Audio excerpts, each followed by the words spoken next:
Salut à tous, bienvenue la Grizzly Family, j'espère que vous vous portez bien. Aujourd'hui, je reçois quelqu'un de spécial. Et oui, quand on reçoit quelqu'un, je vais la refaire. On recommence. Allez. Il est ému. Salut à tous, bienvenue la Grizzly Family, j'espère que vous allez bien. Aujourd'hui, nous avons un invité spécial. Et quand on reçoit... Oui, il veut pas passer. Ça va venir, ça va venir. On commence. C'est vrai que là, ça, c'est la fatigue et tout. Allez, bon, on va faire au plus simple. Salut à tous, bienvenue à la Grizzly Family, j'espère que vous vous portez bien. Aujourd'hui, on reçoit un invité spécial, un homme d'action, un homme de conviction, mais avant tout, un homme. Et aujourd'hui, on va principalement s'intéresser à l'homme, à qui il est, à son parcours, à ses inspirations, à ses aspirations aussi. Je suis très content et très heureux de le recevoir aujourd'hui. Et oui, ce n'est pas n'importe qui. Et quand on reçoit n'importe qui, on ne fait pas n'importe quoi. Je me suis un peu emmêlé, mais c'est pas grave. Je suis très content et très heureux de recevoir aujourd'hui Asdin. Bonjour Serge. Comment tu vas? Ça va. Très heureux aussi d'être là. Depuis le temps que tu me parlais de ton émission, Ouais, c'est que j'ai vrai. parcouru, écoute, c'est pour moi aussi un honneur et une fierté d'être devant toi Bah, dans ce contexte. Même si on a l'habitude de se voir, mais là, oui, bah franchement, merci voilà. d'avoir accepté l'invitation. Et Merci merci. d'avoir bravé la ligne 13. Merci à toi. Merci. Et franchement, ça me fait super, super plaisir. Et là, bah, comme j'ai dit, aujourd'hui, on va s'intéresser du coup à l'homme. Oui. Pas forcément à tes nombreuses casquettes professionnelles, mais vraiment l'homme. Moi, je connais un peu l'histoire, mais c'est toujours intéressant justement d'en parler. C'est toujours inspirant parce que bah, tu viens de Stein. Je suis Stanois aussi, et bah, voir un Stanois qui a gravi les échelons, qui a grandi, qui a mûri de plein de manières différentes et sous plein d'aspects, bah, c'est toujours intéressant.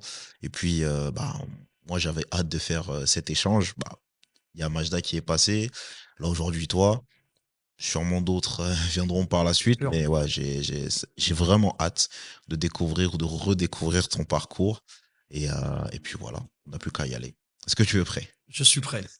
Ok, alors on va faire un flashback dans le temps. Bien Donc là, on va sûr. remonter dans la première quinzaine, histoire de savoir comment il est le petit Asdine. Est-ce qu'il est curieux? Est-ce qu'il est timide? Est-ce qu'il est bout en train? Raconte-nous tout. Alors, le petit Asdine, c'est déjà un enfant déjà très curieux, très speed. Mhm. En tous les cas, au dire de mes parents, Ouais, ma mère, elle avait beaucoup à faire avec moi, mais j'étais pas du tout turbulent, pas du tout agressif ou autre, mais un enfant curieux, un enfant assez dynamique ouais. et un enfant très marrant. Voilà, en tous les cas, les souvenirs que je peux avoir ou quand ma famille, mes proches me relatent un peu les souvenirs de mon enfance, c'était un peu comme ça. Donc voilà, un enfant qui aimait le contact déjà Ouais. depuis tout jeune, qui aimait l'extérieur, qui aimait la famille, qui aimait les amis. Et je me souviens quand on invitait la famille à la maison, la première remarque que mes parents faisaient, c'était à moi et pas à mes frères et sœurs, en disant fais attention, tiens-toi bien, c'est la famille qui vient à la maison. Donc, Ouais. et puis j'avais aussi une tendance à être un peu à livrer un petit peu les secrets de famille, à parler très facilement, très librement, et puis à faire aussi des petites scénettes assez comiques. Ça plaisait beaucoup à mon père, paix à son âme, mon père nous a quittés très jeunes. Personne. Ça plaisait moins à ma mère, mais il y avait rien il y avait pas un fond méchant, mais elle était plutôt agacée de voir que je faisais un petit peu le pitre, un petit peu le comique, voilà. Ça plaisait beaucoup aux invités de ma famille. Ça plaisait beaucoup à mes sœurs aussi, moins à mon grand frère, qui est tout l'opposé de moi, Ok. mais c'était ma nature. Voilà, Ouais. ma nature, voilà, joviale, dynamique, voilà et voilà. Malgré quelques soucis de santé, parce que j'avais quelques maladies liées à l'asthme, et cetera, donc quelques séjours en maison de repos, voilà. Mais rien ne m'empêchait d'être jovial, d'être dynamique et pas forcément me projeter dans l'avenir, et cetera. Donc voilà. Un enfant speed, voilà, Ouais, voilà. tu vivais au jour le jour, Oui, comme tout enfant, c'est quoi, ça. voilà. Ok. Dans une cité, Ouais. heu, dans un grand appartement parce que d'abord on était vraiment dans un tout petit logement, d'abord dans un hôtel meublé, c'était compliqué, et il y avait pas de douche, il fallait aller au bain-douche, toutes les semaines, et puis, mes parents ont eu la chance d'avoir un grand logement avec un grand couloir, avec une grande baignoire. Enfin, j'imagine comme toutes les familles populaires qui, Ouais, ont pu avoir un logement social dans nos quartiers populaires, quoi. c'est clair. Et quand justement tu arrives dans la quinzaine, tu comment à l'école? Comment ça se passe? Est-ce que, bah, tu es toujours aussi dynamique, toujours aussi curieux? Comment tu découvres justement le fait de rentrer dans l'adolescence, les sorties avec les potes éventuellement et bah, tout ce qu'on fait, quand on a 15 16 ans, quoi? Ouais. Alors d'abord à l'école, j'étais plutôt un élève, on va dire de la moyenne, voilà. Mmh. Je vais pas te mentir, j'étais pas un super, super élève, j'étais pas, en haut de la liste, Ouais, j'étais pas non plus un mauvais élève. J'étais vraiment dans la moyenne, OK. et ça me plaisait plutôt bien, voilà. Ça me suffisait d'être à peu près dans la moyenne, donc voilà, et au moment de mon adolescence, il y a eu la perte de mon père, et il y a eu un basculement, voilà. OK. J'ai perdu mon père à l'âge de 16 ans à peu près, et là, j'ai eu un peu le sentiment, de passer à une autre vie. Alors avant, j'étais beaucoup avec les copains dans le quartier et cetera, on galérait comme, comme souvent quand on galérait. À cette époque-là, il n'y avait pas forcément autant de structures, autant de lieux qui nous permettaient, d'échanger avec d'autres jeunes, d'échanger avec, des animateurs, animatrices. C'était assez rare, ce qui est pas forcément le cas maintenant. Le décès de mon père a fait que j'ai très vite basculé, heu, dans l'adolescence, mais je suis devenu très vite adulte, dans le sens où, il a fallu que je me prenne, en main, pour, éviter d'être une charge, trop importante pour ma mère. J'avais des petites sœurs, et donc, je commençais à travailler dans les marchés. Je le faisais déjà avant, mais du coup, j'ai dû accélérer la tendance, travailler dans les marchés, faire du ménage, et je cachais ça à mes amis quand ils me voyaient partir, le soir vers 18h, 19h. Et il me dit: «Mais tu vas aux Zine?» Je dis: «Bah non, je vais faire un petit tour, je vais voir des amis, ou je vais réviser dans une bibliothèque». En vrai, c'était pas ça. Je Ouais, partais faire du ménage, voilà, OK. j'avais répondais à des petites annonces. À l'époque, il y avait pas de réseaux sociaux, il y a pas d'internet. Donc des fois, les petites annonces, on les récupère dans les journaux, «Cherche personne pour faire du ménage dans des bureaux, dans des immeubles». Et donc voilà, j'ai dû me démerder, heu, parce que je voulais vraiment pas être, comme je te disais, une charge pour ma mère, pour mes sœurs. J'avais un frère qui était un peu plus grand que moi, qui était autonome, et puis une sœur beaucoup plus grande. Et puis j'ai eu la chance dans ce parcours de rencontrer, voilà, des personnes, inspirantes, et je me suis lancé dans l'animation très, très rapidement. J'ai passé mon BAFA à l'âge, légal, donc 17 ans, je crois que c'est toujours le cas aujourd'hui. Et donc voilà, j'ai senti que je passais un cap extrêmement important, où j'ai eu le sentiment de ne pas, avoir épuisé, toutes les joies, les plaisirs d'un adolescent. Ça a été très rapide. Ouais, Je suis devenu très vite adulte, OK. et du coup, le petit Azzin qui était très turbulent, très très speed, et cetera, c'est, au fil du temps, quand je suis devenu adolescent, je me suis davantage Tu posé. calmé, ouais. Je me OK. suis un peu plus calmé, parce que c'est vrai que la perte d'un papa, c'est toujours, difficile, Ouais. et en plus, il n'était pas à la retraite, donc on s'est retrouvé dans des difficultés financières, assez dramatiques. Mais je dirais que c'est malheureusement le quotidien de beaucoup de familles, hein. Je suis pas la seule famille épargnée, mais ça m'a donné encore plus de force, et plus de détermination pour m'en sortir. Je pense que ça a été un déclic et un facteur qui a, très rapidement anticipé, voilà, comment il fallait que je construise mon avenir, et cetera. Donc voilà, je me suis lancé dans l'animation, j'ai poursuivi mes études, je restais toujours un élève normal, Ouais. voilà, je bossais correctement, mais j'en faisais pas plus, mais j'en faisais pas moins non plus, et donc voilà, quoi. OK. C'est très, très intéressant Ouais, et c'est très rare que je parle de ça, c'est ouais. très rare. J'en parle Bah, parce que c'est parce que tu es devant moi, Serge, voilà, bah, merci beaucoup et que voilà, je suis à et l'aise. du coup, j'ai 2 questions.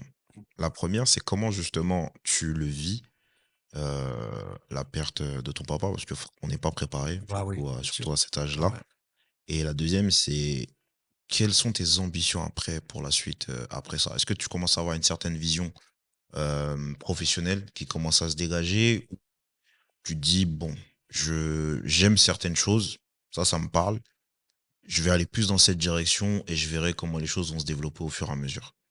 Très franchement, au moment de cette période de ma vie, la perte de mon père,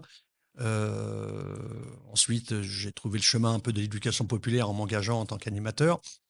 J'avais pas d'idée, très précis de ce que je voulais devenir plus tard, y compris en matière de, je dirais, de profession et cetera. C'était assez flou. Par contre, je sentais cette envie de, voilà, d'apporter quelque chose auprès des autres, cette envie, de me dire: «Voilà ce que je vis, j'imagine bien que je ne suis pas le seul, d'autres, le vivent aussi, des difficultés et cetera, et que sans doute en grandissant, avec mon expérience, avec mon vécu, sans doute que je pourrais aussi apporter, du bien, être bienveillant envers d'autres personnes qui souffrent, qui subissent telle ou telle injustice. Mais j'ai senti un petit peu d'abord parce que j'ai été confronté à beaucoup d'injustices, Mmh. voilà. J'ai davantage vu des portes qui se fermaient que des portes qui Lorsqu'il pouvaient s'ouvre. s'ouvrir, Ouais. qui s'ouvraient, donc ça a été difficile, donc confronté à être, parfois en difficulté pour pouvoir demander tel ou tel, renseignement, y compris quand, j'emmenais ma mère dans les démarches administratives. C'était vraiment le parcours du combattant, c'était très, très, très compliqué, et je me souviens toutes les démarches difficiles qu'on a pu mener, et surtout mon grand frère d'ailleurs, pour pouvoir, bénéficier d'une reconversion, de la retraite de mon père, mais il fallait attendre des années et cetera. Ouais. Donc je suis très vite tombé dans le bain, de d'une société, qui, parfois est totalement inégale, une société qui est sur des fonds d'injustice. Mais j'avais pas d'idée précis sur ce que je voulais faire, voilà. Mais en m'engageant dans l'animation, j'ai toujours en parallèle poursuivi mes études. D'abord des études, plutôt littéraires, j'ai fait une seconde littérature OK. parce que j'aimais la littérature, j'aimais lire et cetera. OK. Et puis, un peu grâce à un de mes cousins, enfin grâce à un de mes cousins qui avait déjà fait beaucoup d'études, qui était beaucoup plus grand que moi, et qui était venu séjourner, chez moi pendant plusieurs mois. Et du coup, il nous a beaucoup aidés, il nous a un petit peu accompagnés, y compris d'un point de vue scolaire. Mmh. Il m'a dit: «Non, Azine, tu devrais faire plutôt des études techniques, et cetera. Aller plutôt sur un bac, technique». À l'époque, c'était un bac F3, et je me suis orienté plutôt vers des études, techniques. D'ailleurs, qui m'ont servi à rien du tout, parce que même si j'ai passé le bac, voilà, mais ça m'a servi à rien du tout, D'accord. puisque je continuais toujours l'animation. Ouais. Et puis après, les études, après le bac, je me suis lancé dans le monde du travail, OK. animateur de colo, animateur, de centre de vacances, animateur de quartier, et Mmh. toute mon expérience, je l'ai démarrée à Stein, tout OK. jeune. Ma première expérience d'animateur, c'était à 17 ans, au château de Villers-sur-Loire. Donc, tu l'attachement que j'ai pour cette Ouais. colo jusqu'à maintenant. Et d'ailleurs, une colo qui est, un centre de vacances qui est en totale rénovation. Je fais des très, très gros travaux de rénovation. Donc ça a été pour moi une découverte extraordinaire que de partir en colo en tant qu'animateur, et de faire, des rencontres, et d'avoir des amis qui sont d'ailleurs jusqu'à maintenant, certains qui sont encore mes amis, quoi, Incroyable, quelques décennies après. incroyable. Voilà, je ne veux pas dire, Ouais. quelques décennies après, qui restent des gens que tu connais comme Fifi, voilà, je veux pas Oui. voilà, qui restent vraiment, mes amis. Et il y a eu ce déclic de cette colo, parce que j'ai découvert un autre monde. J'ai découvert des personnes engagées, politiquement, engagées, syndicalement, que je percevais de très, très loin. Et là, j'ai senti cette envie de m'engager pour, voilà, pour la dignité, pour l'égalité, assez rapidement. Donc, cette expérience, dans l'animation et d'une manière générale dans l'éducation populaire, ça a été une voie qui, je ne sais pas si elle m'était, prédestinée, mais en tous les cas, c'est cette voie que j'ai empruntée, heu, avec beaucoup d'énergie, beaucoup de détermination. Et puis, donc voilà, puis j'ai fait, voilà, j'ai fait un petit peu mon chemin mon chemin, important, quoi, auprès de, y compris sur Stein, essentiellement sur Stein, quoi. Mais on pourrait y revenir après si tu souhaites, OK. Oh, bien sûr, bien sûr. Bah, c'est ultra intéressant et bah, du coup, tu commences à bosser, tu rentres dans la vie active. Hem, Tu restes est-ce que tu veux rester à Stein? C'est vraiment un souhait, un désir pour toi? Ou tu es potentiellement ouvert à d'autres opportunités, ailleurs? Si, bah, si ça se présente ou tu dis: «Non, Stein, je reste à Stein et je veux œuvrer vraiment pour la ville». Bah, j'ai eu en parallèle des opportunités quand, je suis arrivé à Stein, 1re, 2e expérience de colo, centre de loisirs et puis ensuite j'ai commencé à travailler dans les quartiers. À l'époque, on appelait ça les opérations été chaud, Mmh. au tout début des années 80.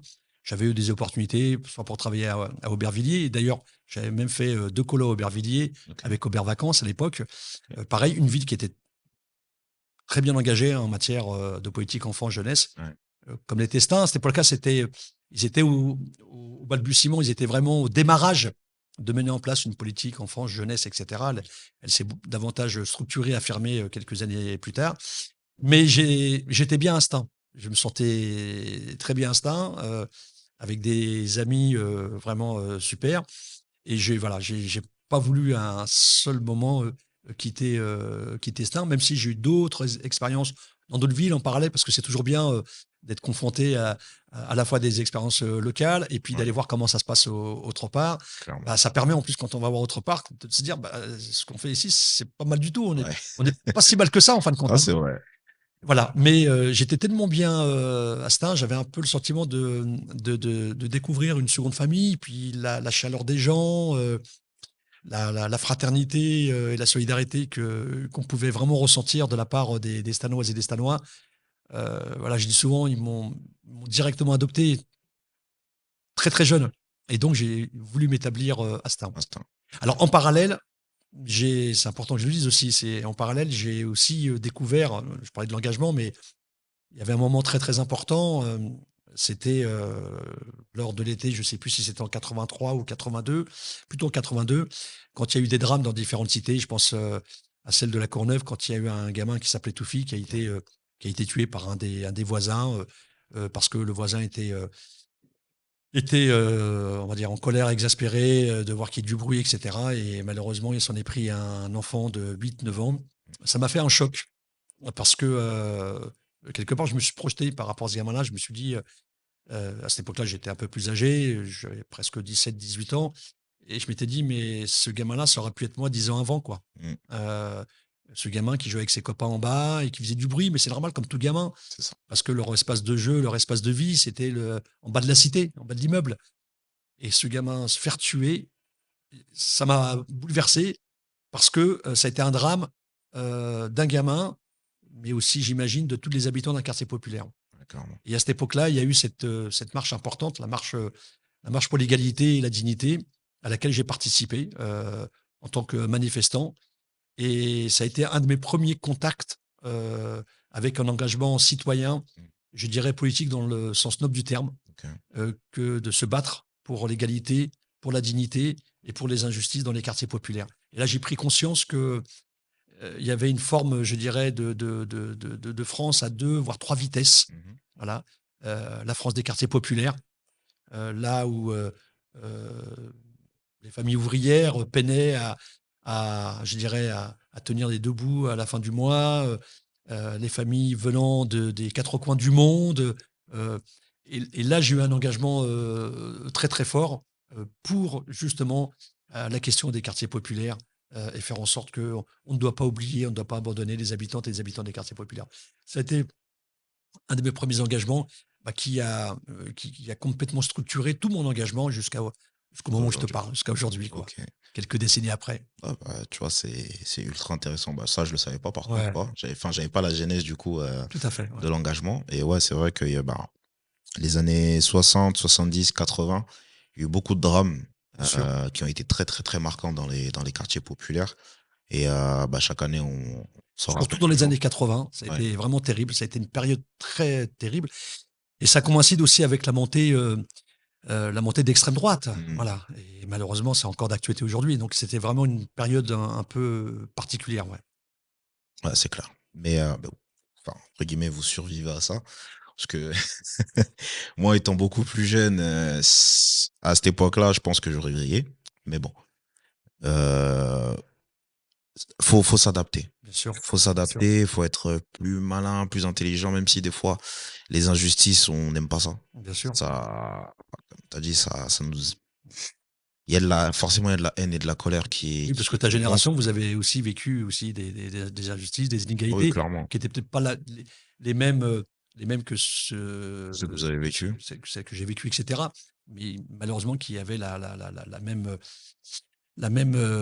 force, c'est ça, de détruire, l'humain, de détruire, ce qui pouvait exister comme atout et comme richesse dans le quartier, quoi. exactement. Et le truc, c'est que ça rend, enfin, on se questionne, on se dit, mais est-ce que Bien sûr. je suis quoi aux yeux de certaines personnes? Je suis un être humain, je suis un homme de couleur, je suis quoi? Mmh. Alors que, bah, entre nous, on s'est jamais vraiment posé la Bien sûr. question. Tu vois, bah, on est juste des êtres humains, on est des potes, on va se considérer comme des frères parce qu'on a grandi ensemble depuis, bah, depuis tout petit. Tout à fait, ouais. Les 4 sont on les a fait ensemble, et cetera. Donc on voit pas, il y a pas cette distance, en fait, au contraire. Mais après, des fois, c'est comme ça. Des Exactement. fois, c'est comme ça, malheureusement. Mais OK. Donc les années 80, tu commences à t'engager et le jeune Asdin, justement, dans les années 80, comment toi tu vis cette période et qu'est-ce qui te fait kiffer? Qu'est-ce qui te permet justement de t'évader un peu de tout ça? Est-ce que tu voyages? Est-ce que tu as dit que tu aimais la lecture? Est-ce que tu vas vers des lieux beaucoup plus littéraires? Est-ce que tu t'ouvres, on va dire, un peu plus au monde, d'un point de vue culturel ou tu es tellement pris dans l'engagement que, bah, tu es dans l'engagement Bien et sûr. tu calcules rien d'autre à côté, en fait? Alors dans mon engagement, alors après c'est lié aussi, aux je dirais, parfois aux, belles rencontres que j'ai pu faire, que ce soit des rencontres familiales ou au-delà de la famille. Ouais. Dans mon engagement, et dans cette période-là, en plus de faire de l'animation, j'avais toujours une appétence sur la culture, la lecture, parce que j'avais aussi la chance d'avoir des gens autour de moi qui lisaient. Donc aller voir des expositions, c'est là où j'ai découvert, une bonne partie de la littérature française et puis surtout celle qui était assez engagée. Sartre, Mmh. mais ça peut être aussi, Camus, ça peut être aussi la littérature, d'une manière générale, Balzac, Mmh. par exemple, la lecture du Père Goriot, c'est quelque chose qui m'a beaucoup marqué, mais c'est un roman qui m'a énormément marqué, mais je pourrais parler aussi de Voltaire avec Candide, et cetera. Ouais. Donc j'avais besoin de découvrir des mondes, peut-être parfois irréels, mais peut-être parfois, beaucoup de fiction, mais de découvrir la littérature et en même temps la philosophie. Ouais. Qu'est-ce que c'est que d'être un humain, un homme, une femme? Qu'est-ce que c'est que d'être, en lien avec une société, avec un monde qui évolue et qui parfois évolue pas forcément dans le bon sens. Donc bon, j'avais cette appétence, et j'ai le souvenir, très fort et c'est grâce à un professeur, qui nous a, emmenés un soir, aller découvrir une pièce. Je veux vraiment en parler parce que ça a été aussi un déclic. Un prof de français qui avait vraiment insisté pour qu'on aille voir une pièce, à Paris, au caveau de la Huchette. Je me rappellerai comme c'était hier, dans le quartier Saint-Michel. Mmh. Et la pièce avait été, écrite et réalisée par, surtout écrite plutôt par Eugène Ionesco. Ionesco qui est un écrivain, mais aussi comment dire? Une personne qui a mis en des pièces, des pièces. Ah, Et on est allé les voir, metteurs en scène. on est un metteur en scène, ouais, on est allé voir la Cantatrice chauve, voilà. Suivi après de La Leçon. Mais en réalité, quand on est parti, pour nous, c'était une sortie, quoi. Ouais. On était plutôt contents de partir, pour sortir, découvrir Paris, dont on n'avait pas forcément l'habitude de découvrir. Et puis on a assisté à cette pièce-là. Et OK. pour moi, ça a été, ça a été extraordinaire. Une pièce, ce qu'on appelle plutôt une anti-pièce. C'est une pièce qui est beaucoup, tournée vers l'ironie, Mmh. vers quelque chose d'assez comique, mais aussi de tellement réel. Et quand on a vu cette pièce-là, très rapidement, le lendemain, je me souviens, le professeur me dit: «Voilà, on va faire un petit bilan de cette soirée», qui s'était très bien passée d'ailleurs, au demeurant. Et donc il y a eu que des bons retours, enfin beaucoup de bons retours. Moi, j'ai fait des bons retours en disant qu'il était voilà, c'est la première fois que je vais voir une pièce. Et puis avec, 2 de mes camarades, on a proposé au professeur: «Bah, on aimerait bien, reprendre quelques scénettes et puis, réaliser une petite pièce», et on a réalisé une pièce, Pièce. au sein de l'école qu'on a présentée auprès des élèves. Ça m'a beaucoup marqué. Et puis, j'ai découvert très rapidement aussi, la passion de la musique. Mais vraiment, voilà, passionné de musique, donc d'abord la musique, qu'on pouvait écouter, à la maison, Ouais. évidemment, les incontournables que sont, Idir, ou les grands chanteurs, égyptiens, voilà, bon, j'ai le souvenir que mon père écoutait beaucoup de chanteurs égyptiens, faire des Artalash, faire des très Ketoum, et cetera. Et puis il écoutait beaucoup aussi Idir, et cetera. Donc j'ai découvert un petit peu l'environnement, musical, artistique, et cetera. Et puis j'ai un peu plus étoffé, mes connaissances un peu, musicales Ouais. en ouvrant un peu plus le spectre, grâce à mes cousins aussi, un grand cousin, en écoutant la chanson française, Ouais. Ferrat, Ferré, voilà, Ferré qui reste pour moi un des artistes vraiment forts et importants, Brel, etc. Et puis la musique rock, etc. Donc, et jusqu'à maintenant, il n'y a pas une journée où je n'écoute pas de la musique. Voilà. OK. Et ça, pour moi, ça a été une passion très forte. Et au travers de la musique, bah, forcément, je découvre beaucoup de choses. Voilà. Euh, à la fois dans les paroles quand ce sont des chansons françaises ou même dans la musique anglophone, dans l'engagement, etc. Et donc ça, pour moi, ça a été super, super important. Voilà. Donc ça m'a pas empêché, dans mon engagement d'animateur, y compris au fil de mes expériences, je suis devenu responsable, directeur adjoint de colo, directeur. Et je remercierai jamais assez des personnes qui m'ont fait confiance à cette époque-là. Et je pense en particulier à une personne qui m'a beaucoup marqué et qui malheureusement nous a quittés maintenant il y a maintenant quelques années. Marcel Levesque était un Stanois, qui était un militant très engagé, un militant communiste, mais vraiment un communiste qui, on va dire, dans toute sa splendeur. Là, moi, il se trouve que moi, j'ai été longtemps membre du PCF, du Parti communiste, Ouais. et j'ai passé de très très belles années au sein de cette formation politique, avec des camarades très engagés.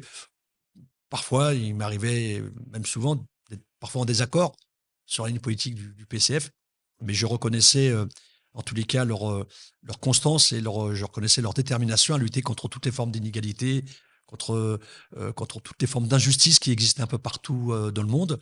Donc cette personne, Marcel Louvet, est à la fois un communiste, humaniste, très sensible, et puis un syndicaliste. Il militait à la CGT. Et en plus de l'engagement politique, j'ai découvert, de l'engagement de l'éducation populaire, j'ai découvert que l'éducation populaire, c'est aussi un engagement quelque part politique. Voilà. C'est un engagement au service du peuple, un engagement au service des enfants, des jeunes, etc. Donc, euh, être animateur, c'était pas simplement être animateur, faire des activités. Je les faisais bien au demeurant. J'étais plutôt, en tous les cas, quand je regardais un peu les appréciations, j'avais plutôt des belles appréciations. Ouais. Animateur sérieux, attentif, qui mène bien ses petites activités, voilà, petites activités, les dessins, tout ce que voilà. Mais pour moi, c'est important d'y mettre du contenu éducatif, du contenu dans les valeurs. Et ça, je le dois à cette personne et à d'autres d'avoir mis un contenu dans ma démarche. C'est pas simplement animer, occuper des enfants, comme on dit. La question, c'est pas simplement d'occuper, la question, c'est de faire grandir C'est clair. des enfants qui deviennent des adolescents, etc. Et Exactement. grâce à cette personne, entre autres, j'ai découvert aussi euh, la situation dans le monde. Et tout à l'heure, je te parlais de mon... Parce que moi, je pourrais parler pendant des heures. Hein, j'ai même pas besoin que tu me poses des questions, je plaisante. Mais tout à l'heure, je te parlais de mon engagement pour les quartiers populaires. Ma première manifestation en allant à la marche pour l'égalité et pour la dignité, je crois que c'était en 82 ou 83. Je me souviens de cette arrivée extrêmement importante à Paris, du côté de Montparnasse. D'ailleurs, pas très loin d'ici. Ouais. Il y avait le rassemblement du côté de Montparnasse. C'était le cas aussi à Lyon, à Marseille. La grande marche importante. Et à côté de ça, j'ai aussi découvert la situation mondiale et, par exemple, la situation en Afrique du Sud, Mmh. avec les prisonniers politiques de l'ANC, C'est ça. le parti de Mandela. Mandela. Et là, ça a été vraiment quelque chose qui, pour moi, était très, très sensible de découvrir que un peu partout dans le monde, et en particulier en Afrique du Sud, des personnes, des militantes et des militants comme Mandela se battaient, comme Dulcie September, qui était venue à Stein, je Ouais. me souviens, qui était ambassadrice pour l'Afrique du Sud, mais à l'époque pour l'ANC, et qui était venue à Stein, qui avait été reçue à l'époque par l'ancien maire, et j'étais présent, je me souviens, j'étais présent, parce que j'étais un jeune animateur, de voir ces personnes qui se battaient contre la dictature, contre l'apartheid, contre toutes les formes de discrimination. Ils se battaient face je dirais, à une politique coloniale, et ils subissaient les pires injustices parce qu'ils étaient noirs. Et moi, ça m'a forgé, je dirais, mon engagement politique. Et mon premier engagement politique à l'international, ça a été l'Afrique du Sud, pour la libération des prisonniers politiques de l'ANC et tout particulièrement Mandela. Et ça, je l'ai découvert grâce aux militants communistes, aux militants de la JC, de la jeunesse communiste, OK. et qui menaient ce combat-là de manière assez forte. Et ce combat-là n'était pas forcément mené par toute la gauche à cette époque-là, Ouais. je tiens à le dire. Mais il y avait pour moi une résonance et un écho très très fort de la part de ces militantes et de ces militants. Et ce qui m'a permis justement de forger mon engagement et de le partager avec d'autres dans le quartier, et y OK. compris sur le Clos Saint-Lazare, parce que j'habitais sur le Clos, et de le partager avec d'autres jeunes, des moins jeunes. Et ça, c'est très très fort. Et ça a vraiment structuré mon engagement. Et ça me suit jusqu'aujourd'hui. Voilà. C'est quelque chose qui est pour moi ancré et qui accompagne ma vie dans mon engagement, à la fois engagement local, c'est important, mais on ne peut pas penser local sans penser global. Tout comme on ne peut pas penser global sans penser local. C'est Pour vrai, moi, c'est intimement lié. c'est vrai. Voilà. Je dis souvent, alors parfois les gens ils sont un peu choqués quand je dis je me bats pour la dignité de celles et ceux qui souffrent partout dans le monde.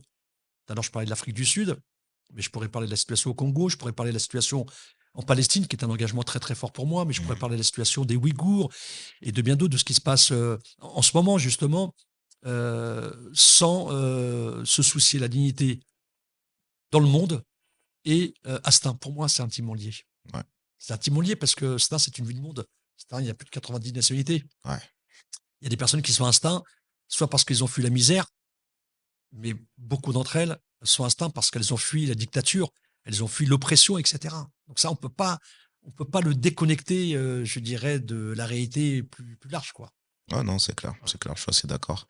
Et du coup, enfin, il y a un événement dans les années 80, fin des années 80, qui arrive. Bah, du coup, ça fait un lien entre euh, la pensée pour Mandela et l'éclosion d'une artiste. Je pense que tu as dû aussi apprécier cet artiste.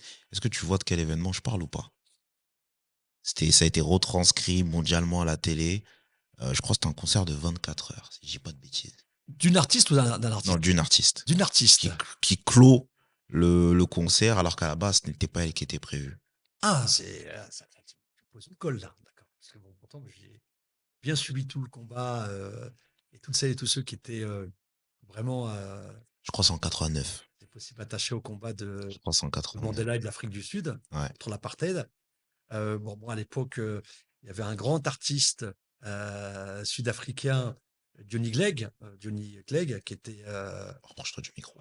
Il y avait un grand artiste sud-africain, et d'ailleurs un blanc, mais qui soutenait la cause de l'ANC et de Mandela, et qui était contre la politique d'apartheid menée d'ailleurs par l'Angleterre. C'était Johnny Clegg. Après des grands artistes, bon, il y a eu Mariam Makeba, qui était une Ouais. grande femme, C'est une américaine. c'est une américaine. Il y a eu, attends, Nina Simone, par exemple, qui était Ouais. une très grande femme. Et Elle est d'ailleurs, beaucoup plus jeune. voilà, elle est encore plus jeune, ouais. Elle est encore Et plus d'ailleurs, jeune. j'avais fait le choix avec mon équipe municipale de nommer une structure issue de musique au Ouais. nom de Nina Simone. Merci, Simone. Ouais. Après, il y en a eu plein. Il y a Lauryn Hill. Après, il y a eu. T'es dans la. Pas T'es pas loin, ouais. loin, ouais, t'es pas loin. Ah, mais Si tu penses à Lauryn Hill, pardon, ouais, Lauryn Hill, ouais, d'accord, ouais. elle a. Enfin, tu peux penser. Si je te dis les tresses, est-ce que ça te dit quelque chose? Tresse, c'est une guitare. Ah, là, là, là, là, super, bien sûr. Bien sûr, ouais, ouais. Ah là là, c'est extraordinaire. Oui, tout à fait. C'était pas prévu. Ça va. Oh là là, j'adore cet artiste. Tracy Chapman. Tracy Chapman. Ah, exact. Super. Celle qui Tracy. clôt Ouais. le concert. Et bah, tu vois, j'avais oublié cet épisode-là. Et ouais, Tracy Chapman qui était super. Ouais. Ouais, celle qui clôt le Et que j'écoute concert. jusqu'à maintenant. Voilà. Je Artiste suis pas très bon en anglais, Non, mais artiste j'aurais incroyable. bien aimé chanter une de ses chansons les Ouais, non. plus connues, mais C'est une artiste incroyable. ouais, Vraiment, bien sûr. c'est ce qu'elle arrive à retranscrire de la manière dont elle écrit, Bien enfin, ses sûr, compositions tout et à tout. fait. En tous les Incroyable. cas, elle parlait d'une génération de cette époque-là. Parce que c'est vrai, Exactement. tout à l'heure, je t'ai évoqué Mariam Makeba, Et qui bah ouais. est vraiment une très grande militante, intellectuelle, mais qui parlait plus pour une génération qui était un petit peu plus âgée à cette époque-là. Exactement. Mais je reconnais que Tracy Chapman était très, très appréciée dans fin des années 80. Ouais, c'est ça. Bah, le concert, c'est fin des années Voilà. 80. Et, Là, elle est début. et puis elle était vraiment voilà, Elle est engagée. engagée, ouais. D'ailleurs, elle avait payé un peu cher, y compris dans certains de ses contrats. Ouais. Elle avait été même déprogrammée, parce que son engagement était clair, net, ce qui n'était pas forcément le cas d'autres artistes à cette époque-là, C'est vrai. y compris des grands artistes de renom que j'aimais beaucoup. Par exemple, une chanteuse qui était super, Shadé, Oui. qui était vraiment super et qui voilà, alors je dis pas que l'ensemble des artistes doivent s'engager pour, justement, je dirais, dénoncer les injustices, les inégalités.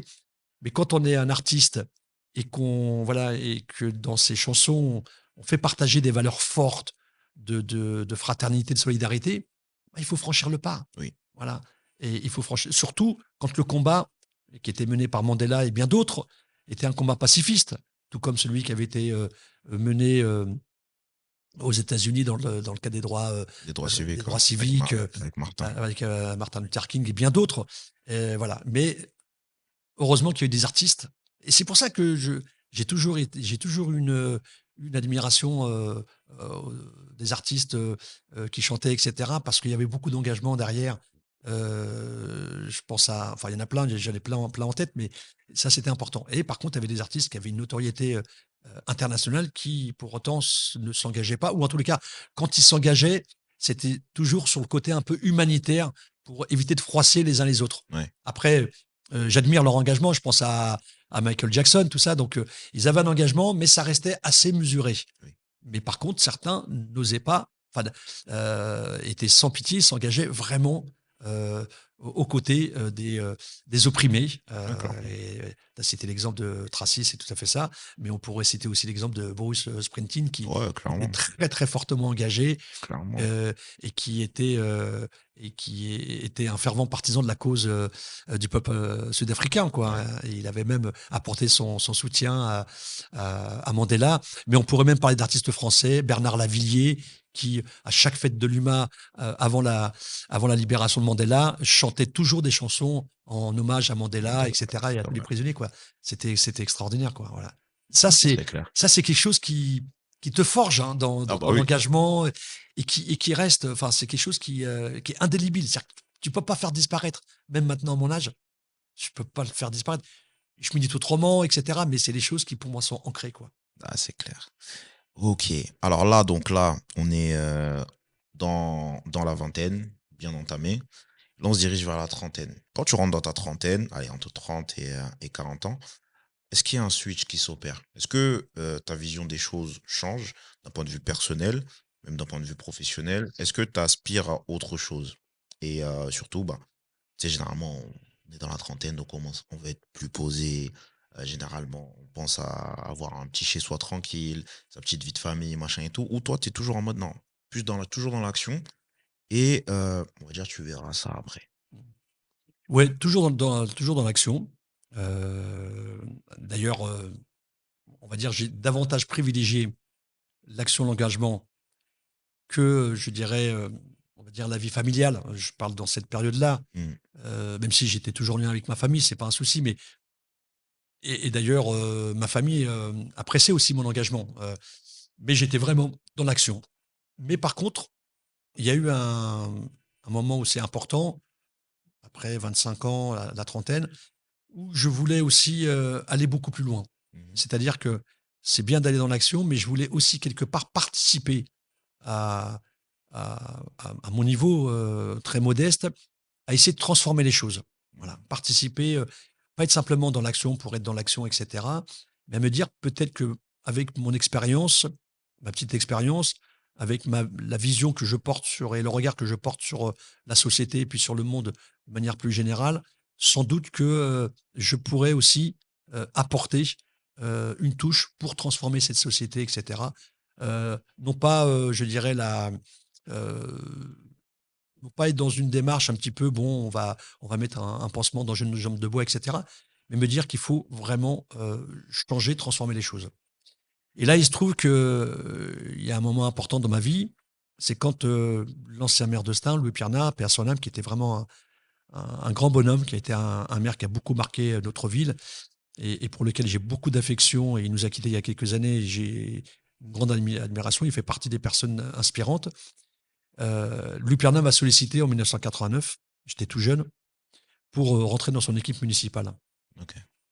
et j'étais déjà engagé, je te parlais, engagement Mandela et cetera. quartier populaire. Et il me sollicite pour rentrer dans l'équipe municipale. Dès qu'il me sollicite dès le départ, je lui dis non, ça m'intéresse pas. Voilà, j'avais un peu peur, et puis j'avais surtout peur de ne pas être à la hauteur. Voilà. Et puis comme j'étais sur le terrain, je dis mais à quoi bon être dans une équipe municipale? Je vais servir à quoi, etc. Et puis en parlant avec des amis très proches, des potes, ils m'ont dit si, Asdine, faut y aller. Non, non, c'est important. Non, non, ça peut être une belle opportunité justement d'apporter quelque chose, quoi. Ouais. Et j'ai réfléchi, puis j'ai repris rendez-vous avec lui. Il avait beaucoup insisté, et puis je lui ai dit: «Voilà, je suis prêt à à vous rejoindre, à l'époque je le vous voyais, à vous rejoindre monsieur le maire, pas de souci». Donc j'ai rejoint son équipe, d'abord comme conseiller municipal, donc je participais, normalement à la vie municipale, et ça me permettait, de relayer aussi les difficultés, les doléances de la population, et cetera. Et puis en 95, il m'a sollicité pour entrer vraiment dans l'équipe municipale et être adjoint. Et là, pour moi, ça a été un moment très important, toujours animé de cette soif d'être engagé, de cette soif d'être aux côtés de celles et ceux qui subissent les injustices, les inégalités, d'être au combat dans les mobilisations pour l'école, dans les mobilisations pour l'égalité, etc. Et là, en 95, donc, il me nomme adjoint au maire à la jeunesse.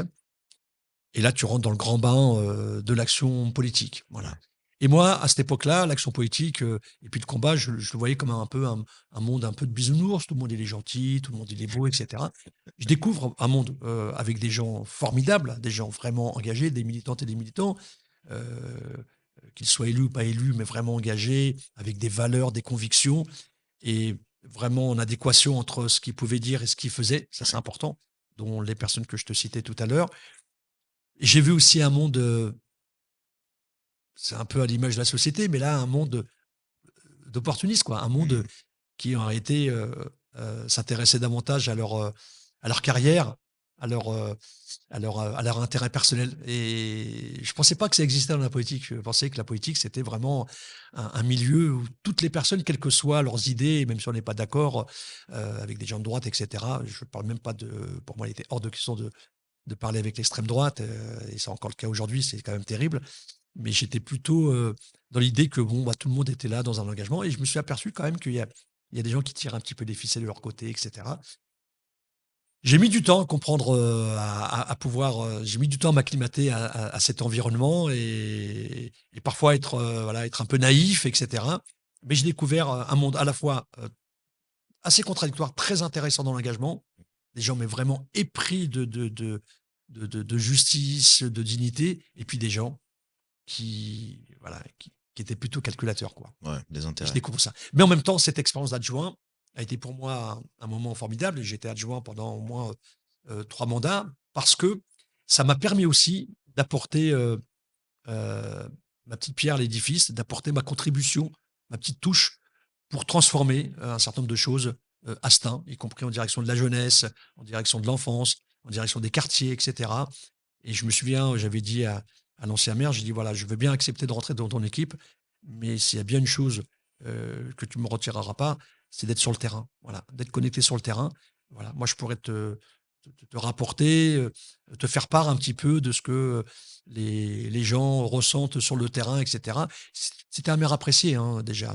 Au demeurant, il était vraiment apprécié à cette époque-là par la population, mais il avait besoin de s'entourer de personnes qui étaient vraiment ancrées dans les quartiers. Ouais, Et moi, j'étais sur le clos, même si je travaillais au-delà du clos. Et puis, je travaillais beaucoup le lien entre les jeunes et la famille, ouais. les parents, etc. Pour moi, c'était très, très important. Parce qu'à chaque fois, quand j'avais affaire à un jeune, quand un jeune me sollicitait, quand j'allais chercher un jeune sur le quartier parce que je sentais qu'il était en difficulté, en plus, c'était une période difficile. C'était une période où il y avait malheureusement la cam dans nos quartiers, la Mmh. toxicomanie, où on a perdu énormément de jeunes qui Ouais, sont décédés. Des jeunes qui maintenant auraient 50 ans maintenant, qui auraient été pères de famille ou mères de famille, de voir un gamin mort dans une cave à 19 ans, 18 ans, 21 ans, c'est terrible. Et j'ai toujours privilégié aussi le lien avec les familles, y compris avec les mamans, parce que, comme au quartier, il y avait beaucoup de familles monoparentales. Et pour moi, c'était important de voir un peu comment ce gamin, cette gamine se construisait dans sa vie familiale. Voilà. Sans, sans faire d'ingérence, mais d'essayer de ouais. comprendre le lien. Donc voilà. Et je me suis engagé dans la politique sans sans me dire que j'allais faire carrière parce que moi, je travaillais toujours en parallèle. Je me suis professionnalisé dans l'animation. Je suis devenu responsable adjoint, du service jeunesse. À l'époque, c'était une association. Ensuite, responsable jeunesse, formateur BAFA, BAFD. J'ai passé quasiment tous les diplômes dans de l'animation, le DEFA et cetera. Heu, j'avais pour moi cette vocation. Pour moi, j'avais cette vocation professionnelle que de travailler, dans l'éducation populaire. Après un engagement militant d'éducation populaire, ça m'empêchait pas en parallèle, de m'engager aussi, dans une démarche, de bénévole. Mais, pour moi, loin, dans ma tête de me dire: «Je vais devenir, maire» et cetera. C'était vraiment pas dans dans mon schéma et dans ma vision, d'avenir, quoi. Ouais, tu étais plus en mode: «J'ai ma carrière tranquille, Voilà, j'avance, tout à fait. j'ai mon engagement, j'avance aussi». C'est Il y venu a pas après, ouais, de tout à fait, ouais, ouais. il y a pas de bah, ça vient enfin, Voilà, c'est venu à toi, on va dire ça ouais. comme ça, au fur et à mesure. Et justement, tu as parlé de famille. Moi, j'aimerais savoir, on en a déjà parlé en off, mais tu sais le moment où justement, bah, aujourd'hui, tu as ta famille et tout, quand toi tu deviens papa, tu deviens père, Ouais. qu'est-ce qui change en fait à ce moment-là? Qu'est-ce que qu'est-ce que l'arrivée d'un enfant t'a procuré et t'a apporté justement quand tu es devenu père, à ton tour? Ça m'a tout apporté. J'ai le sentiment d'avoir eu une vie avant et après. Mmh. Même s'il y a une continuité dans mon engagement, une continuité dans les missions que je mène et cetera. Mais pour moi, il y a eu un avant et un après. Voilà. J'ai un gamin, j'ai un garçon et très fier d'avoir un garçon, qui va avoir dans quelques jours 18 ans. Voilà. Moi, je le veux léger maintenant. Ah ouais, ouais, ouais. Dans quelques jours, le 12 mars, 18 ans.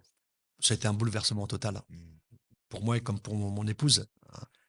C'est un peu ma lumière, c'est ma raison de vivre encore plus et même si je suis extrêmement pris en tant qu'élu, en tant que maire maintenant, j'ai toujours, fait attention pour garder, du temps, de consacrer du temps à la famille. Ouais. J'ai j'ai extrêmement fait attention et d'ailleurs depuis que mon gamin est né, quasiment toutes les petites vacances scolaires, je bloque une semaine pour être avec lui.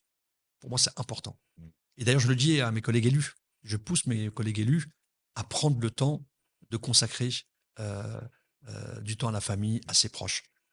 Pour moi, ça a été, voilà, ça a été un soleil de voir mon gamin. En plus, il est sympa, il est très très vivant et cetera et par moments, j'ai un peu le sentiment de me retrouver, quand je le vois, de me voir quand j'étais un peu plus jeune et cetera. Heu, ça a été extraordinaire et jusqu'à maintenant, c'est extraordinaire. Donc et ça me fait du bien parce que quand je rentre, à la maison, quand on est en vacances, bah, ça voilà, ça me permet, je dirais, d'apaiser un peu, les difficultés qu'on peut rencontrer dans les missions que d'être élu et encore plus quand on est maire. Donc ça permet aussi de prendre un peu de distance, un peu de hauteur et puis de se dire, bah, la vie, c'est aussi la vie humaine, c'est aussi, la vie est faite de relations humaines, elle est faite aussi je dirais de bienveillance et d'affection. Voilà, je pense que c'est important et si j'avais pas eu mon gamin, ça serait passé autrement, je sais pas. Ce serait peut-être passé autrement, la politique, c'est un engagement, mais il y a pas que la politique. Voilà et moi, j'essaie de préserver un peu cet équilibre.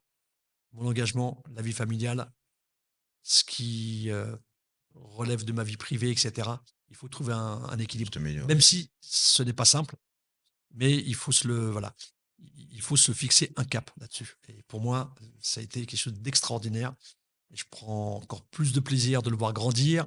Parfois j'ai envie de me dire: «Il ne faudra pas qu'il grandisse trop parce que bon, bah, il est autonome, il va être encore plus autonome» et voilà, forcément, à un moment donné, il va voler de ses propres ailes, il va quitter le foyer familial, donc ça va faire bizarre quand même. Ouais, c'est Voilà. clair. Donc on fait en sorte de le voilà, voilà. Moi ça me gênerait pas qu'il reste un tanguy à la maison quoi, ça me gênerait pas du tout. Voilà.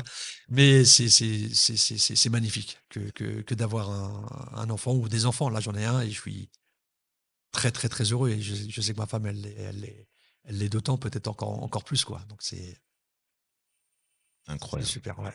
Incroyable. Merci pour, d'avoir partagé ça avec nous. Du coup, enfin un bond dans le temps et juste avant d'arriver, à la partie où justement, petit à petit, tu te diriges vers la mairie. Moi, j'ai une question, c'est comment est-ce que toi, tu gères justement les moments difficiles? Les moments difficiles ou, les échecs?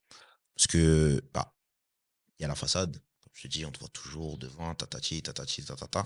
Des fois, on peut penser que tout va bien alors que bah, ça ne va pas forcément. Comment toi, tu gères ça? Est-ce que tu as mis des choses en place éventuellement? Je sais pas, tu dis, bon, je prends 1 ou 2 jours pour moi, je me coupe, j'ai besoin de me recentrer, de remettre les idées au clair. Peut-être que tu écris, peut-être que, enfin, tu vas au cinéma, tu sais, chacun gère un peu À sa manière, ouais, ouais. à sa manière. Comment toi, tu fais pour gérer tout ça? Parce que c'est beaucoup de pression.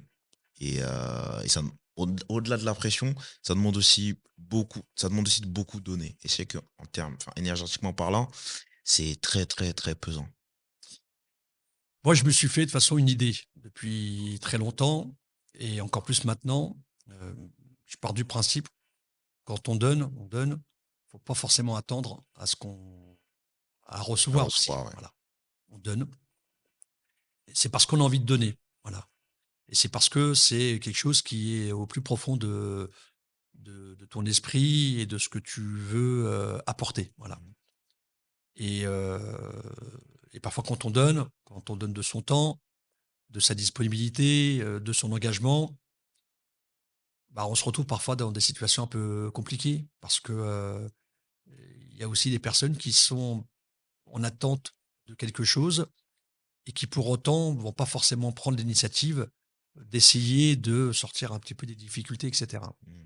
Ça arrive, mais très globalement, les personnes sont aussi, très courageuses, très volontaristes pour essayer de s'en sortir, et cetera. Et on s'aperçoit que parfois il y a des comportements, on va dire violents, il y a des comportements difficiles, il y a il y a de la rancœur, il y a de l'amertume, il y a de la compréhension, et cetera. Ça fait partie de l'humain, mais on le retrouve beaucoup dans dans l'action publique des élus, puisque parfois des personnes qui sont vraiment dans les grandes difficultés attendent tout d'un maire, d'un élu. Mmh.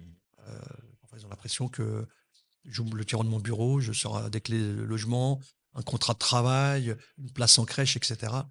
Alors qu'il y a des choses qu'on peut en effet faciliter, mais il y a des choses qui passent par des procédures, il y a des choses qui passent aussi par des personnes qui ne sont pas forcément responsables au sein de la mairie, des institutions. On n'a pas forcément la clé de toutes les difficultés. Donc parfois, il faut se préserver. Et c'est vrai que, ah, tu l'as dit tout à l'heure très justement, il y a cette pression. Et cette pression, il faut savoir la gérer. Cette pression, elle est quotidienne. Elle est quotidienne. Heu, la pression dans les échanges qu'on peut avoir avec les gens, et cetera. Et c'est très important de se préserver. Voilà. Et chacun se préserve à sa manière. Mmh. Moi, parfois, j'aime bien prendre du recul, m'isoler. Voilà. D'autres vont faire du sport. Je fais moins de sport et j'ai un petit peu tort de ne pas faire assez de sport. Moi, j'aime bien m'isoler, lire un peu, écouter de la musique. Et puis essayer de remettre un petit peu, les idées au clair, de relativiser, certaines situations et je le fais de plus en plus. Autant, très franchement, il y a encore quelques années, je prenais tout à cœur. Je dis pas que je prends rien à cœur. Je prenais tout à cœur. C'est-à-dire que la moindre situation me rendait, dans une situation, furieuse, me rendait, parfois même je culpabilisais Mmh. en me disant: «Voilà, j'ai pas réussi à régler telle situation». Je me rendais presque coupable. Au fil du temps, je te cache pas que j'ai évolué. Ça n'a pas du tout altéré mon énergie, ma détermination, mais parfois je me dis: «Je suis pas un magicien». Voilà, donc il y a des situations que je peux, accompagner, aider, soutenir, mais il y a des situations que je peux pas qui sont, on va dire, impossibles à solutionner. Encore moins quand la personne, ne met pas forcément d'effort. Donc j'ai pris un peu de recul par rapport à tout ça, heu, plutôt dans une démarche, où quelque part, j'interpelle la personne qui est en face de moi en disant: «Voilà, vous avez un souci sur telle ou telle chose. Qu'est-ce que vous faisiez vous de votre côté pour pouvoir, vous en sortir, et faire en sorte que, cette difficulté, puisse trouver une solution?» Je dis: «Moi, je peux vous aider, vous accompagner, mais seul, je ne peux pas faire grand chose». Mmh. Voilà. ça c'est sûr. Donc, ça m'a permis à la fois de relativiser les choses et d'être, dans une démarche encore beaucoup plus efficace et de pas être forcément exposé à tout, sans qu'on maîtrise forcément, la possibilité de trouver des solutions. Je pense que ça, c'est un sujet sur lequel il faut vraiment voilà, donc je prends du recul, je me pose. Je peux par exemple, voilà, m'isoler pendant 2 heures dans mon bureau ou aller faire un tour, me balader et puis après, voilà, réfléchir et puis me dire: «Voilà, comment je vais pouvoir temporiser, travailler?» et cetera. Mais je t'avoue qu'il y a une pression qui est quand même assez constante, Ouais. assez forte et parfois la pression, elle vient même parfois des gens avec qui tu travailles, de ton entourage et cetera et je me suis aussi aperçu depuis très longtemps qu'il fallait aussi arriver à travailler, heu, la pression collective. Mmh. Voilà. La gestion de groupe aussi, c'est important de travailler dans une équipe, municipale, et ça, le fait d'avoir fait de l'éducation populaire et d'avoir été engagé dans l'éducation populaire, ça m'a beaucoup aidé en fin de compte. Ça m'a beaucoup aidé aussi à trouver, des moments, de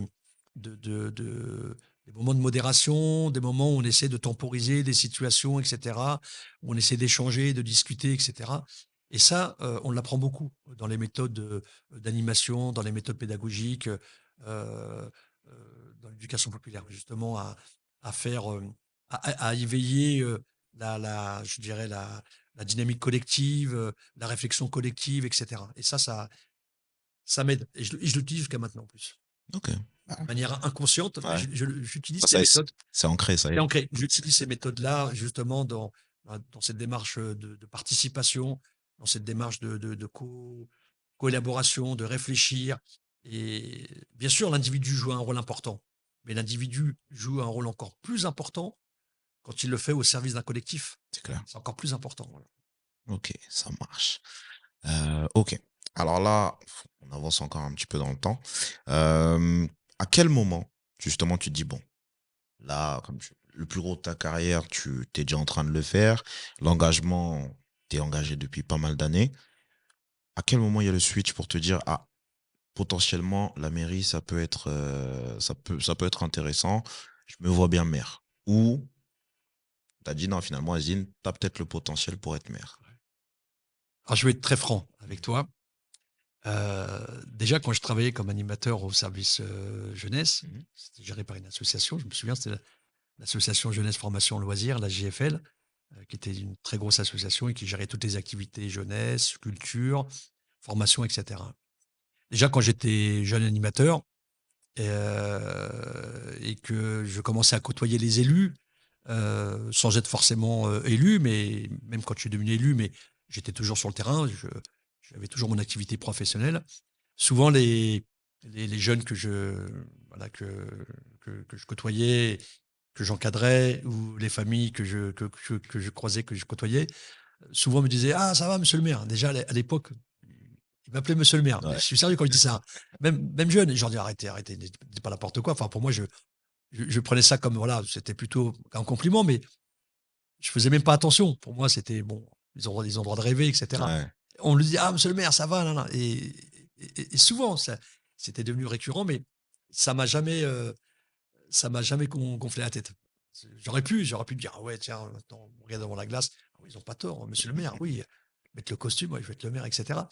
Ça je prenais ça comme une boutade, comme une plaisanterie et cetera. Mais c'était assez régulier, voilà. mmh, Certains me: «Ah t'inquiète pas, toi tu finiras comme maire» et cetera. Quand je dis ça, c'était, peut-être, 10-15 ans avant que je sois devenu maire en 2014, même ouais, parfois beaucoup plus longtemps. Mais je prenais ça pas forcément au sérieux et cetera. Et puis, au fil du temps, donc voilà, je gravis, des échelons, des responsabilités politiques, maire adjoint, je suis élu pour la première fois conseiller général en 2001 mmh, et cetera et je prends de la place de manière plus importante, au sein de l'équipe municipale. mmh, Mais toujours avec, pour moi, beaucoup de bienveillance, avec, peut-être avec beaucoup de naïveté et cetera. Donc, je prends plus de place et cetera. Et puis à un moment donné, donc, l'ancien maire, forcément s'interroge sur sa succession, s'interroge sur son devenir, il était sur un troisième mandat, il finissait un troisième mandat, donc, il commençait en effet à s'interroger, mais qui prendra, la place? mmh. Donc, je sais que par ailleurs, il consulte du monde autour de lui, voilà, dans son entourage, dans son entourage politique, mais dans ses amis. Et puis, il y a des noms Qui qui sortent. apparaissent, qui sortent. Il y a des noms qui sortent du chapeau, dont le mien, mais pas que le mien. Et forcément, ça me vient à mes oreilles. Ah, il y en a qui pensent potentiellement que tu pourrais devenir le futur maire, et cetera. Ça, c'était autour des années 2012, à 2 ans avant l'élection municipale. Mais pour autant, moi, ça m'effleurait pas plus que ça, puisque j'avais, déjà envie de retourner dans le milieu professionnel. Je voulais déjà, heu, retrouver une activité professionnelle à plein temps, et cetera. Donc, et puis au fur et à mesure, que ça avançait, j'ai eu des discussions avec l'ancien maire qui me dit: «Voilà, est-ce que potentiellement tu serais prêt à te lancer, et cetera?» Je dis: «Je sais pas, je vais réfléchir», voilà, j'étais pas très, voilà, j'avais pas de décision, vraiment prise. Et puis c'est en échangeant avec des amis, forcément, parce que c'est important quand on échange avec des amis, y Ouais. compris avec la famille, bah, c'est là que tu t'aperçois que, parfois c'est important de les écouter et beaucoup m'ont dit: «Si, si, lance-toi, vas-y», des amis, des Stallois, et cetera. «Si, si, il faut te lancer, c'est important, tu connais la population, tu as l'expérience, tu sais ce que c'est que d'être, élu, tu as été, adjoint au maire, maintenant, sur 3 mandats, conseiller général, tu as des responsabilités politiques, et cetera et tu connais tes dossiers, tu voilà, tu as l'expérience, la maturité pour t'engager».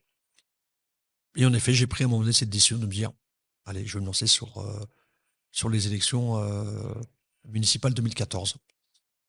Là, pareil, ce que je te disais en tout début, tu t'aperçois que tu es pas forcément dans le monde de bisounours. Ouais. Tant que tu es sur le terrain pour, éteindre les feux, tant que tu es sur le terrain pour essayer de calmer, les difficultés, enfin de trouver des solutions, voilà, bah, tout le monde est content. Certains, heu, tirent la couverture vers eux, puis d'autres sont contents que tu sois sur le terrain pour, essayer de «ramener un petit peu» entre guillemets, j'aime pas ce terme-là, la paix sociale. Mmh. Mais dès que tu commences à gravir, les échelons et des responsabilités, là, on te regarde pas de la même manière. Et j'ai décidé, en effet, peut-être un an et demi avant l'élection municipale, Ouais. fin 2012 certainement, de me dire: «Allez, je me lance sur l'élection, je vais proposer ma candidature», comme d'autres ont proposé leur candidature. Ouais.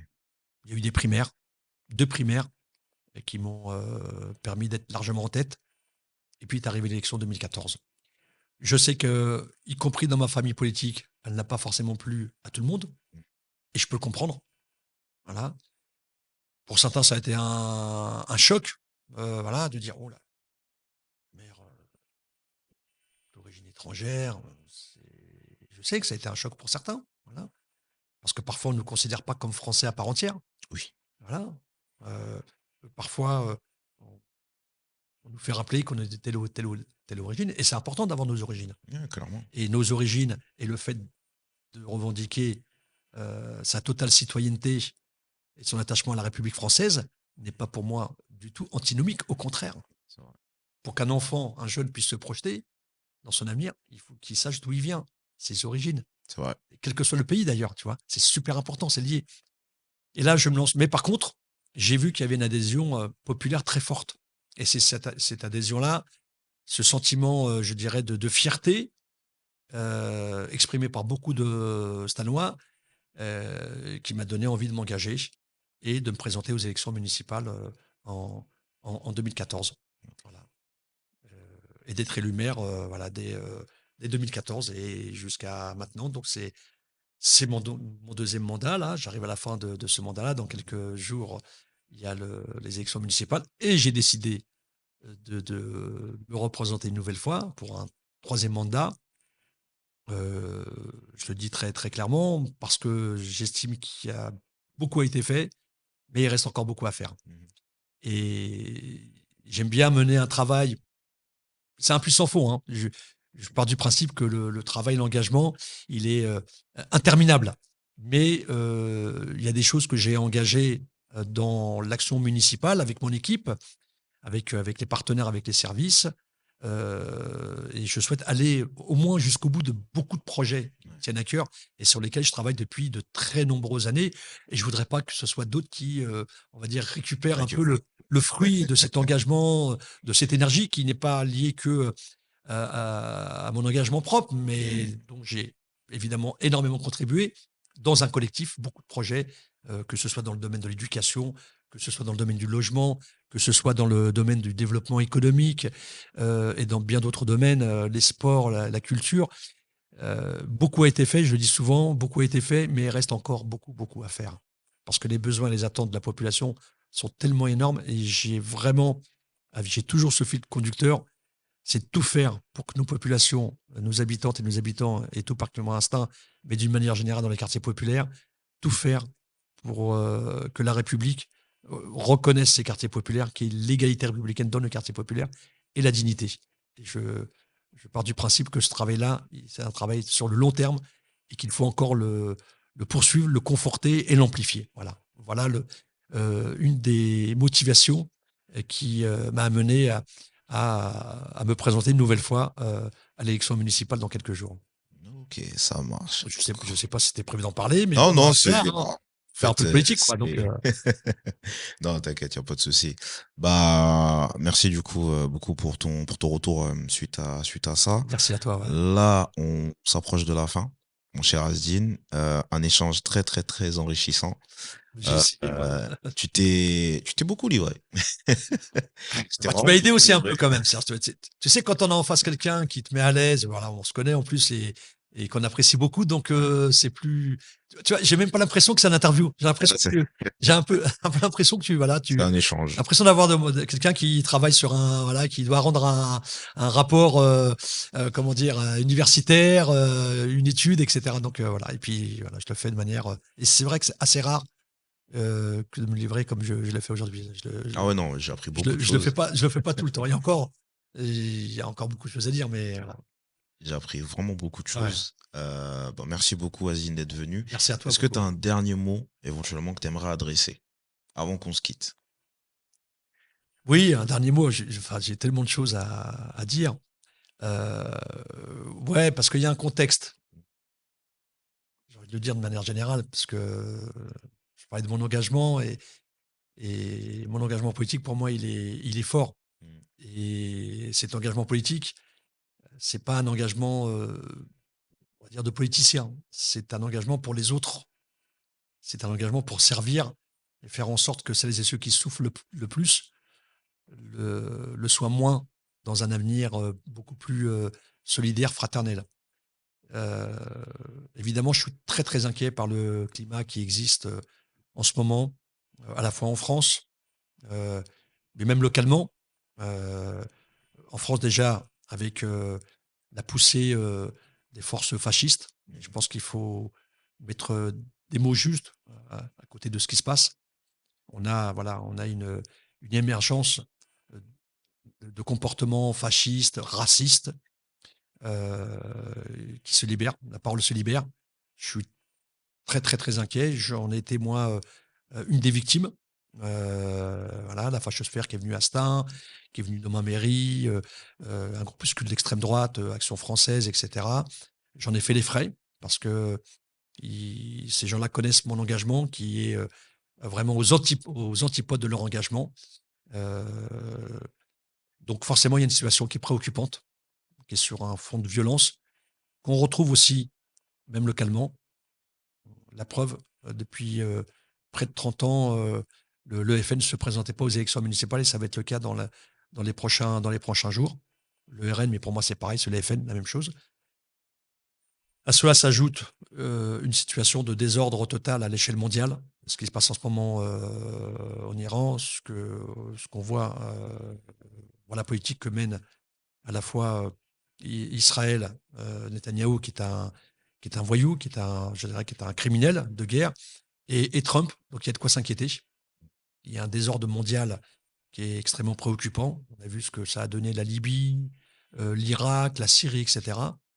Donc c'est vraiment inquiétant et tout en étant très optimiste et puis très volontariste, franchement, je n'ai pas envie que nos enfants puissent évoluer dans un monde qui privilégie le chaos, qui privilégie la haine, la violence, la division. Et ça, je pense que on a toutes et tous, c'est l'affaire de tout le monde, d'abord des responsables politiques, ça c'est vrai. Et certains ne jouent pas le jeu, laissent cette situation complètement, je dirais, s'éclater. Mais on a tous une responsabilité pour, tout faire pour éviter que les forces les plus, heu, les plus néfastes, les forces qui sont contre l'humain, d'une manière générale, l'humain, quel qu'il soit, quelle que soit son appartenance, faut tout faire pour éviter ça. Je pense que nos enfants méritent un monde beaucoup plus solidaire, un monde beaucoup plus fraternel et ça, j'ai vraiment envie de lancer un appel en disant aux gens: «Ne lâchez rien du tout. Ne vous laissez pas faire, ne vous laissez pas prendre, dans je dirais, dans des postures, violentes, négatives et cetera. Allez vers les gens, allez vers la bienveillance, allez vers la fraternité, que d'aller vers, je dirais, tout ce qui est, difficile, néfaste et pas bon pour l'humain, voilà. C'est pour moi, c'est vraiment important, quoi, donc et Ça marche. ça vaut pour ça, comme ça vaut Comme dans pour, ouais, partout dans le partout, monde, ouais, quoi, ouais. ça marche. Bah, merci beaucoup pour ce Merci message. à toi. C'était un grand Heu plaisir en tous les cas. Merci beaucoup, ouais. et tu reviens quand tu veux. Il y a pas de Franchement, souci. ça a été un réel Voilà. plaisir. Je peux revenir demain si tu veux. Non, je plaisante. Non, un Crois grand que plaisir. vraiment la porte elle est ouverte. Merci à toi, ouais. Tu es ici chez toi. Vraiment, Merci. ça a été un Super réel studio et plaisir, très un sympa. réel honneur de te recevoir, Voilà. Asdeline. La Grizzly Family, encore un échange très, très, très, très, très lourd de sens, très instructif. Prenez des notes, prenez soin de vous, profitez des vôtres. N'oubliez pas, viens on joue, viens on s'aime, viens on se pardonne. Je vous dis à très vite. La bise.